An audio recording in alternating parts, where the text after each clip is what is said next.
we've got YouTube, we've got Facebook, we've got Instagram. Hello, everyone, for joining in. Thanks so much. I'm going to be looking around all the time. We've got all the monitors and different kind of cameras and things set up. It's going a little bit ridiculous now with all the cameras. So, but there we are. So we're live on Instagram, live on YouTube, live on Facebook. Thanks everyone for jumping in. This is episode 81 of the Startup Business Q&A. Thanks everyone for joining me. I hope you're having a great Monday, whatever you're doing. Those of you who are on Instagram, could you let me know where you're calling or you're listening in from, so whereabouts you're based?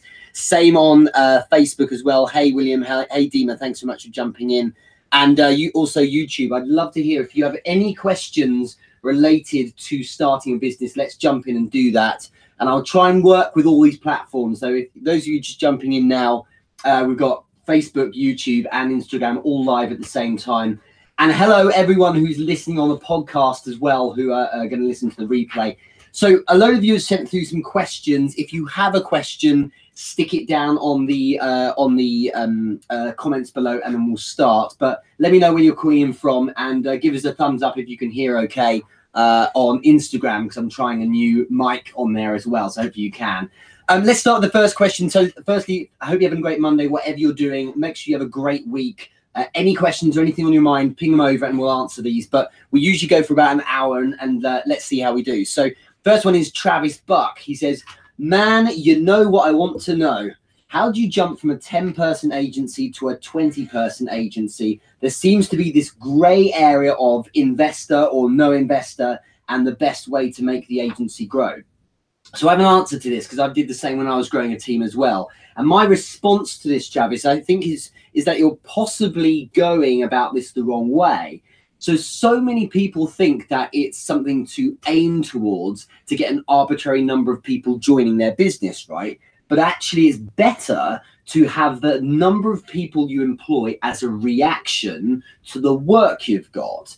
So the answer here is to jump from a 10-person agency to a 20-person agency happens because of necessity. What you don't do is you say, right, we're 10 people, let's start hiring another 10 people so we can become a 20-people agency. Let's see if that works. It's far more effective to actually say, right, let's go out, let's recruit more business, let's engage and pitch with more people. And if we end up getting to a point where we have a good problem, and the problem is you have so much work, you have to take on more people, that's how you grow to 20 people. Then when you're at 20 people, because you've got that workload, you don't need to go higher in number of people working with you unless you have more work to do. So it should be a reaction. It's as simple as that. So the question really is, why do you want to become a 20-person agency? Would it look cool if you had a 20-person agency? Would it make you feel better? Well, that's the wrong reason to do it. The best approach is, does necessity require it? If it does, go get more people. Otherwise, don't.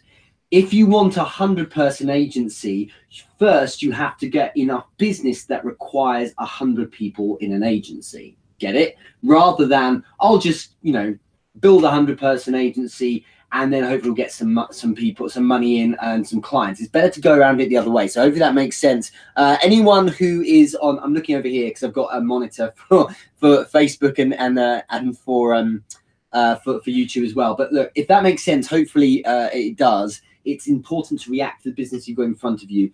If your dream, Travis, is moving from a 10-person business to a 20-person business, the approach is simple. Go and get more business than 10 people can handle, so you have to start bringing more hands on board. That's the way to do it, okay? When I was growing a business, I was in 2012, I think it was. I worked with a company that was building an executive search recruitment business. This is putting, like directors into businesses and things like that and recruiting them. And we never added more people until we generated enough work for the people we had there. So if we had 7 people, they were all generating their work. And if the 8th person joined, they had to start generating some money as well to pay for the lights to stay on before we would then move to the next person to join, because otherwise there's no work for them to do. So you've got to go get them that way.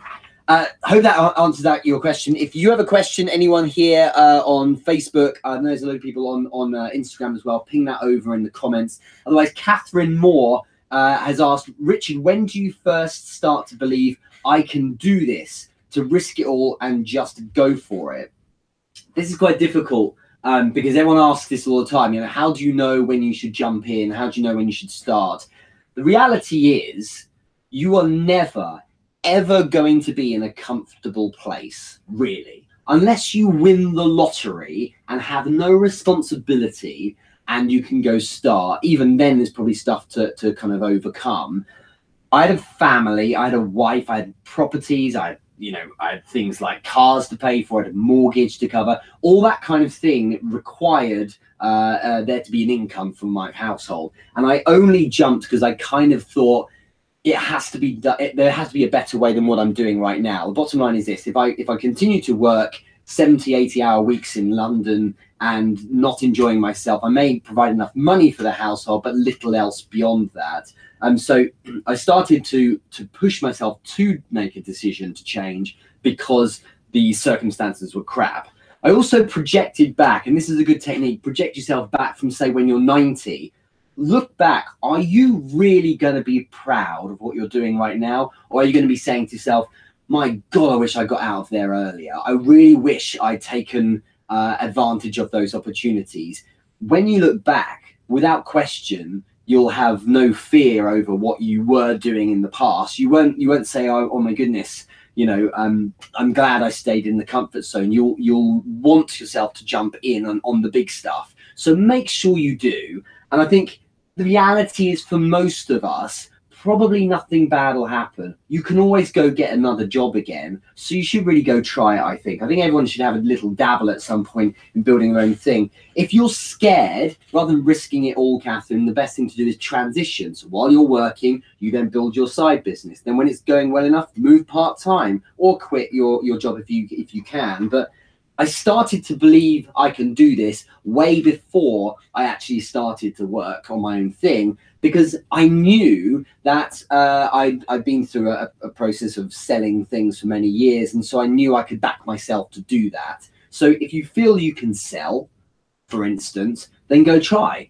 And, I had that sense of, I know I can back myself to make money if I have to. But even if you can't sell, you tend to find necessity gets you doing stuff that you wouldn't otherwise do when you're in a comfort zone. You don't sit about watching telly when there's no rent money coming in. You don't sit about, scratching your legs and just kind of thinking, I don't know what I'm going to do, just like wandering around the place all day, if you actually haven't a clue where the next 100 quid's going to come in to pay for your child's nappies. You fix it. And that tends to be a very good approach, is put yourself in that fear position. I think it's actually good for you. I really do. And here's the thing. I like to romanticize about the hard stuff. And I think that's something that people should try to do. So rather than try to avoid pain, you should actually go seek it out. The good pain, the stuff that pushes you and grows you, you should actually try and seek it out. I think it's probably quite good for you. So think about that. But I started to believe I can do this. If I'm being really honest, to answer this question, when I first launched my Taekwondo Academy, I remember the first day, my instructor very kindly posted a comment about it. And then someone jumped in and said, I have an ex-student who's moved down to where you live. They would love to come and train. And I was like, wow, we've got someone here. And then that turned into two people, because she'd been doing karate and she wanted to bring her friend. I was like, we've got two now. And I was like, people want services, people want products. So you just got to put yourself in front of the right ones. And it's the same with my consulting business. I literally just started speaking to people. And then when someone paid me some money, I was like, I can do it. I knew I could from before, from when I was selling for companies, but actually, yeah, people do want my services. And then they started coming more and more and more. And then I could charge more, and they were saying yes still. I was like, actually, I can do this. And so sometimes, Catherine, you need the evidence. So there's this thing I often talk about, which is you often believe you can do something, but it's better to know. And knowing comes from the evidence. And if you're a little bit fearful, stay in your comfort zone, keep your current job, but then start dabbling in what you're doing. Then when you start realizing people are responding, it's like, do you know what am I worried about? And jump in, and you're away. Just don't worry so much. You'll always find some way back if you have to. Or, as I like to do, it's just like, don't have that dialogue with yourself. Don't even think about if there could be an option of if it works out or not. Make it work out, steer it into working. Mona, hi, thanks so much for joining in. Good to catch you earlier. If you've got any questions here, Matan, thanks for joining. Benu, thanks for joining. Kevin, Gestian, Devon, you're all jumping in here. I'm on Instagram, I'm on YouTube, and I'm on Facebook at the moment, so I'm looking about quite a bit. If you have any questions for your startup business, just stick them here in the comments. But thanks so much, everyone, for joining in. Catherine, I hope that answers your question. Next one is from Daniel Nunes. You've actually asked 3, so we'll work through them. What are some of the benchmarks we should be looking for that signify progress for our startup? One of the main ones is that it can wipe its own face. That's a really good term I had once. There's a guy who came over and he was painting the stairs at my house, and he used to be a trader in the city, and he gave it all up to become a painter. He just wanted a slower life. And he said, one thing you look for in companies is ones that can wipe their own face at the start. And it's a great idea, this sense of it can cover itself, it can pay for its own expenses. When I got the idea of the Taekwondo school was within a year, I wanted it to pay my mortgage. I got it there in 5 months because I focused very much on, can it pay for itself straight away? I recently launched a new premium group. So if you're interested in, hit me up. This is a premium group bigger than the Facebook group for a very focused set of discussions about starting a business. And it's interesting because the first feeling I had when I built this thing was, right, how much is it costing me?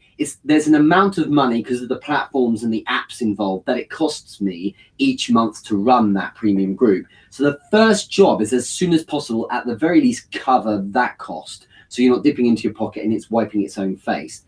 The next thing is to think about, am I being consistent? Because you may be able to cover the costs, but can you now start being consistent in generating sales? And I think the funny thing as well is you start asking yourself, I think progress, can come in the form of problems. So hear me out. So when you start getting more problems, and especially bigger problems, it's a really good indication that things are starting to progress. You don't have relatively so many problems when you start, other than just setting stuff up. After a while, if you're having momentum and people starting to join you, you start getting more problems. And it's interesting that because it's a representation of more stuff to do, which represents your business moving forward. But be careful, keep your eye on that, because sometimes it's just administrative stuff. It's a very good idea to make sure focus on generating problems around getting new customers. So that's where your progress lies. Got a new customer, they need this thing, I don't know how to do that yet, so I need to fix that. That's a great new problem that suggests more progress. The next one is interesting. You've asked here, Daniel, which ones would you say signify the need for immediate pivot? I think, if there's been no sales for a protracted amount of time, it's a very good idea to say to yourself, we need to at least pivot on the technique here. The marketing's maybe off point. Maybe I'm just missing something. It's just so difficult because if I'm building space rockets, I'm not going to pivot after a month if we're not able to crack how to build a space rocket, because it's going to take more time than if I'm launching a luxury Instagram channel, because that may take a little less time. So how much time do you give before you pivot? Well, it can vary, but often a few months really. But my one piece of advice about things not working out and deciding to quit or pivot is, when you first get that feeling of, oh, this isn't quite working, and you have this sense of, I think maybe I should stop or pivot, you're usually too early. You really are. And what it suggests is that, I think what it is that your emotional reaction is, it's not working, this is getting hard, so I think stopping is best. Why? Because the subconscious wants the easy route. But actually, it's better to say, right, that's a trigger. That's just simply me thinking, oh, it's getting a bit harder. That's a trigger for me to continue working now. Let's put a couple more months against this and really see where we're at, and then take it from there. Okay. Hi, everyone. Thanks so much for waving and joining when you have all joined into Instagram. That's really kind. Thanks very much. Thumbs up if this is making sense, if you can hear okay on Facebook as well. But yeah, that's my response to that, Daniel. It's usually you need to wait a little bit longer. But, you know, if you can't generate any sales at all, it's something fundamental you're missing. It could be there's no appetite for your product, or it could be something more basic. Okay, so you need to work on that. One last first question from you, Daniel, is, Richard, how do you maintain momentum through the ups and downs that come in sales? For example, through down months when most people throw in the towel or don't put as much effort in. Look, a good example of this is when a company hits, say, August. And for many companies, August is a slow period, not for all, but for some, because people are on holiday, you know, and things like that. The mistake people make is they act the same as if it's, say, March, and they just, you know, they put the same amount of effort in. You need to disproportionately throw way more intensity at that time. That's how you deal with the hard times. I suppose what I'm saying is, across a year, you'll start to get to know, at least after the first year, when the ups and downs are coming. I'm not talking about if you fail or win a sale. Those are tiny instances. You've got to overcome that issue and just say to yourself, it just doesn't matter. Even if I get a massive win and a huge amount of cash, that's a one deal. It's a drop in the ocean. In the scheme of things, it doesn't mean anything. It's a tiny drop in the ocean. Same as if you get a massive loss, it's a tiny, tiny incident. Across a year, you should be saying to yourself, like, where are the low points coming in? Take a note of that. Next year, I want to make sure I'm ready for August. A really good example is I work with a client who is in the UK selling into the States, and when it's Thanksgiving, they just have a nightmare because everyone's gone off home. If Thanksgiving's, say, on a, hey there, Sir Savage 503, if Thanksgiving's on a Thursday, Friday's taken off as well, and they're screwed. So what I have to do is get more intense and start selling either more to the US before that, or make up for it and work in the UK instead. Okay, because that makes a huge difference because they can offset it. So just think, you know, where are the hurdles going to be coming up and make the difference there. Okay, thank you so much, everyone, for joining us. It really means a lot to me. This is episode 81 of the Startup Business Q&A. I have a huge amount of people jumping in all over the different platforms here, YouTube, Facebook and Instagram. But if you are interested in taking this to a more of a premium level, I have it's on the Slack platform. So it's much more of a forum now. The idea is people are joining it to actually work together through problems. We're looking at books, social media issues, general business queries, all the way through to things like, I'm looking for a guy or an expert or a lady that does certain things, and putting that in as well. So it's a really good idea to check that out. If you want some more details, then just DM me about it. Let's go on to the next question. Jen Schneider. Jen, thanks so much for the question. You and Catherine, I think, these are your first ever questions on the Q&A, so that means a lot to me. What would you tell yourself when you're just starting out? And what do you think your future self will tell you now? I think I would tell myself when I'm just starting out to go big, or go as big as possible. I would tell myself that you can always work harder, you can always work faster. I would tell myself, if you ever find anything that is in any way, whilst you're working, unrelated to your work, you need to ditch it immediately. When you're having your downtime with the family, that's important. When you're in your workplace, do nothing that can distract you. Be very calculated about the books you read, about the YouTube you watch, because it all feeds in, and time is against you and with you. You can work with it, but it also rushes past. I'm now 37. I started my first business ages ago, years back, and just time races past, you know. So even this Instagram channel I started like 2.5, 3 years ago, and it's like, wow, time goes so quickly. So you have to react to that and go fast. The other question you've asked here, Jen, is what do you think your future self would tell you now? My future self would definitely tell me to go bigger. Without a question, he would tell me, Richard, go bigger than you're already going. Think bigger, make, you know, all the things, all the ideas that pop into my head all the time. Start this, I want to try this thing out. I want to write that book. I want to create that thing. Start it. And I have now, I was talking to someone earlier today about this, I have now a massive aversion to when people say to me things like, yeah, I really want to do that. I'm really thinking about doing this, or I'm planning to do this soon.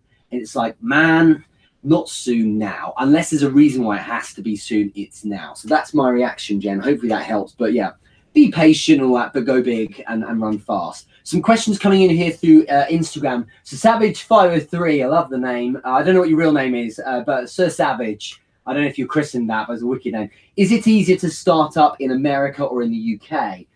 I think that it depends on what your angle is. If you're looking for a startup, bricks and mortar with funding, things like that, I believe both countries have a really robust setup to help businesses. Culturally, entrepreneurship is popping like mad in the States, and we're a bit behind here in the UK. And it's interesting that I've just put content out there, right? But overwhelmingly, people from the US, probably 70% of my audience seems to be from the US. And that's always been the case. And I think it's because culturally it's bigger there too, which is why, you know, Instagram and Facebook is a huge amount there. It makes a big difference. So hopefully that helps. Is it easier? Well, it depends on what you're doing. I think if you're online, it doesn't matter. I'm in the UK. Probably 2/3 of my business comes from the States. So I've set up my time zones to reflect that. I have people based there who work on my team. I have, for instance, my content is sensitive to the US. There's a reason why this Q&A is 1 p.m. every week for 81 weeks now. Is because at 1 p.m. it's 8 a.m. Eastern time. So people are getting up in the States, and across the US, they tend to see this then. If I did it first thing in the morning in the UK, everyone in the States would be tucked up in bed. It would probably be missed a bit. So that makes a big difference. Hi, Deuce, message here also from Venu Morgan. If one is new to starting an online business, what are the 3 main areas you should focus on in building skills? If it's an online business, the number one thing you should focus on doing is generating content to share your values and what you work on. The second thing, Venu, is to focus on engagement. What I mean by that is connecting with new people every single day. Every single day. Even if you add 5 people from a Facebook group that you've joined who have mutual friends with you, and you start the conversation and say, hey, how's it going? I saw you posted in the group. Nice to meet you. Don't sell at them, just engage with them. So it's generating content, getting used to doing that, engaging with new people, and I think also continuing that engagement through having conversations is a good way of starting to get people, in my words, Venu, it's starting to get people in orbit around you. People are like, hey, this person's interesting, it's been quite valuable, I'll come back again, I'll check him out a bit more. And that gives you the position for what would probably be skill number 4, Venu, which is to work on the process of being able to offer someone something. What that really means is having your product sitting there in the background for when they check you out and look at your stuff, they can then find a way to actually buy something. So, but can you see how it's not sell, sell, sell, sell, sell? Sales is essential, as is marketing. But nowadays, as an online business, you've got to get your content right, and you've got to get in front of new people all the time. Great content plus new people equals usually good attention. And that's essential to do. It's one of the reasons why we're now on Instagram and Facebook and a podcast and YouTube and all that kind of thing, because it all adds together to bring in new people all the time. So hopefully that helps. Sir Savage, thanks so much. Your name is Dante Savage. Lovely to meet you. And there's a good example there. You know, this is a new person, and potentially this is something you might check out again next week. I hope so. Is that right, Sir Savage? Sir Dante, hopefully that is the case. Another question here, by the way, hopefully that helps, Venu. Another question here is from the Staff Man. You guys have got awesome names on Instagram. How would you scale up a digital creative agency? So you possibly missed it, Staff Man. One of the first questions we had earlier in this session from Travis Buck was, how do you jump from a 10-person agency to a 20-person agency? The way you scale up a digital creative agency is reactive to the clients you have. Job 1 when you're building a true creative agency is to get customers, right? And job 2 immediately afterwards is to serve those customers. If you can't get paying customers while you're waiting, you need to go get unpaid or customers who don't pay for free. So you are still practicing your craft you're gaining experience, and potentially those people become hot leads that then convert afterwards. So give for free and then take it from there. And I think you scale it up based on demand. What happens is every time you add a new customer, the staff man, you end up with more and more people saying, okay, let's join in, or can we work with you some more? Can you help us out? And then lo and behold, you need another person to help you out. So as you go along, adding more customers, then you react by putting more people in. If you can handle the workload, you don't need any more workforce. If you cut, and what that does mean is if you can handle the work, you need more customers. If you can't handle the work, you need more people. That's how it works, right?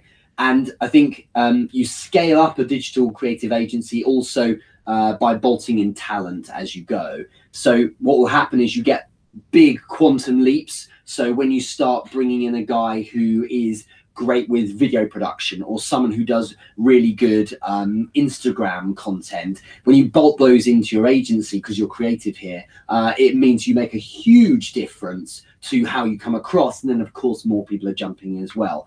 What I would suggest strongly is you don't fall into that school of, oh, we don't have time for our own social media or our own creativity because we're busy fulfilling it for other people. Make sure you show the world how great you are as well. So, you know, promote the value of your agency too.